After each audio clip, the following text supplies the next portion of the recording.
Last year, I spent 6 months participating in what I was told was a psychological experiment. I found an ad in my local paper looking for imaginative people looking to make good money.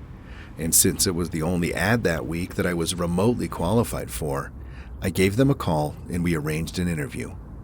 They told me that all I would have to do is stay in a room alone with sensors attached to my head to read my brain activity, and while I was there, I would visualize a double of myself. They called it my Tulpa.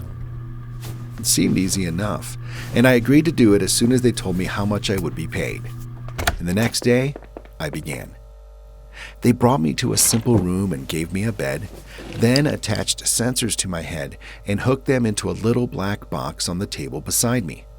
They talked me through the process of visualizing my double again and explained that if I got bored or restless, instead of moving around, I should visualize my double moving around or try to interact with him, and so on. The idea was to keep him with me the entire time I was in the room. I had trouble with it for the first few days. It was more controlled than any sort of daydreaming I'd done before. I'd imagine my double for a few minutes, then grow distracted. But by the 4th day, I could manage to keep him present for the entire 6 hours. They told me I was doing very well. The second week, they gave me a different room with wall-mounted speakers. They told me they wanted to see if I could still keep the Tulpa with me in spite of distracting stimuli.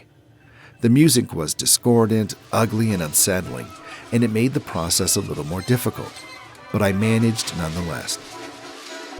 The next week, they played even more unsettling music, punctuated with shrieks, feedback loops, and what sounded like an old-school modem dialing up, and guttural voices speaking some foreign language.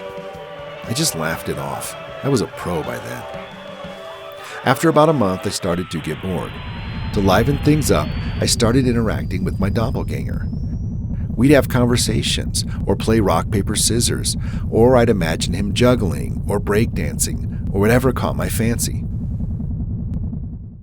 I asked my researchers if my foolishness would adversely affect the study, but they encouraged me. So we played and communicated, and that was fun for a while. And then it got a little strange.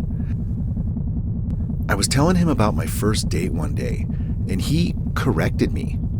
I'd said my date was wearing a yellow top, and he told me it was a green one. I thought about it for a second and realized he was right. It creeped me out, and after my shift that day, I talked to the researchers about it. You're using the thought form to access your subconscious, they explained.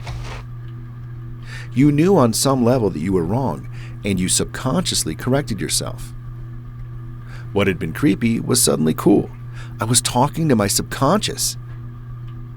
It took some practice, but I found that I could question my Tulpa and access all sorts of memories. I could make it quote whole pages of books I'd read once, years before, or things I was taught and immediately forgot in high school. It was awesome. That was around the time I started calling up my double outside of the research center.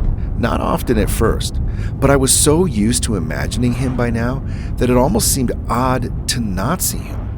So whenever I was bored, I'd visualize my double. Eventually, I started doing it almost all the time.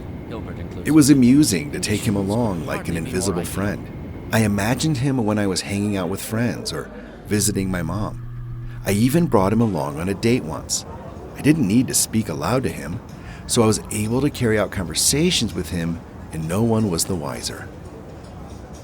I know that sounds strange, but it was fun. Not only was he a walking repository of everything I knew and everything I had forgotten, but he also seemed more in touch with me than I did at times. He had an uncanny grasp of the minutiae of body language that I didn't even realize I was picking up on.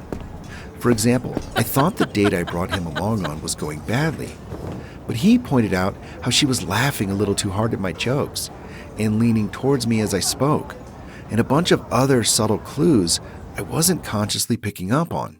I listened, and let's just say that date went very well.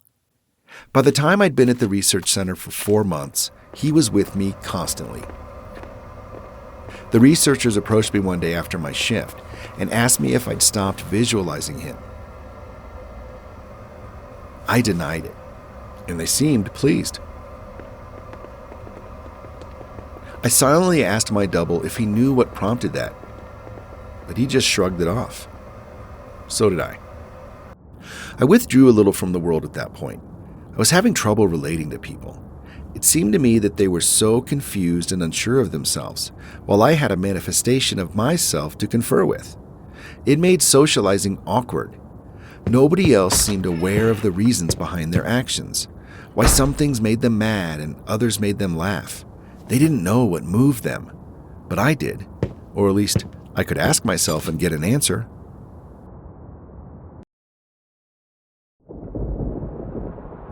A friend confronted me one evening. He pounded at the door until I answered it.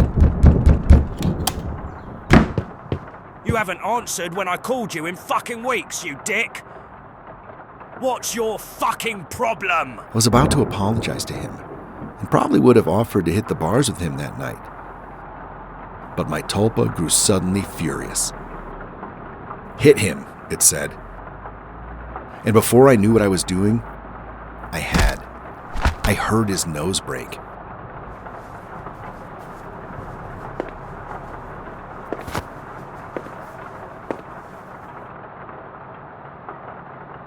He fell to the floor and came up swinging, and we beat each other up and down my apartment.